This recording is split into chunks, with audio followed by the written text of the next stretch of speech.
भीम ने दुर्योधन की जंघा उतार दी थी। वह खून में लथपथ होकर रणभूमि पर गिरा हुआ था। बस कुछ ही समय में दम तोड़ने वाला था, लेकिन भूमि पर गिरे हुए ही उसने श्री कृष्ण की ओर देखते हुए अपने हाथ की 3 उंगलियों को बार बार उठाकर कुछ बताने का प्रयास किया। पीड़ा के कारण उसके मुंह से आवाज धीमी धीमी ही निकल रही थी। ऐसे में श्री कृष्ण जी उसके पास गए और कहने लगे कि क्या तुम कुछ कहना चाहते हो? तब उसने कहा कि उसने महाभारत के युद्ध के दौरान 3 गलतियां की हैं। इन्हीं गलतियों के कारण वह युद्ध नहीं जीत सका और उसका यह हाल हुआ। यदि वह पहले ही इन गलतियों को पहचान लेता तो आज जीत का ताज उसके सिर पर होता।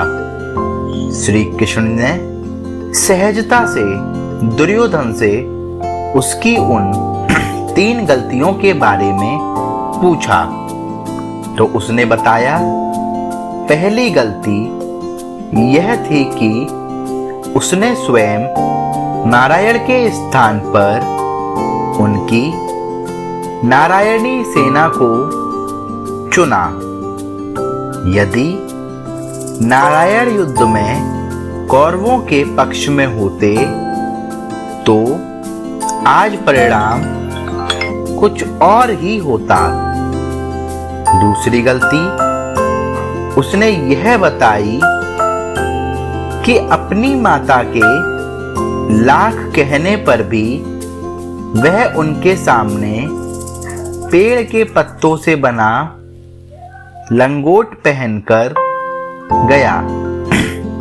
यदि वह नग्नावस्था में जाता तो आज उसे कोई भी योद्धा परास्त नहीं कर सकता था।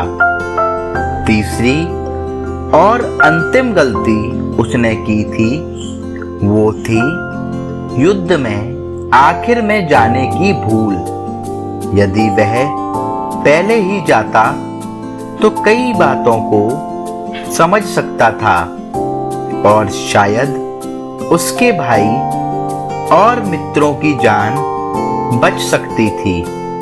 श्री कृष्ण ने विनम्रता से दुर्योधन की सारी बात सुनी। फिर उन्होंने उससे कहा, तुम्हारी हार का मुख्य कारण तुम्हारा अधर्मी व्यवहार और अपनी ही कुलवधू का वस्त्राहरण करवाना था। तुमने स्वयं अपने कर्मों से अपना भाग्य लिखा।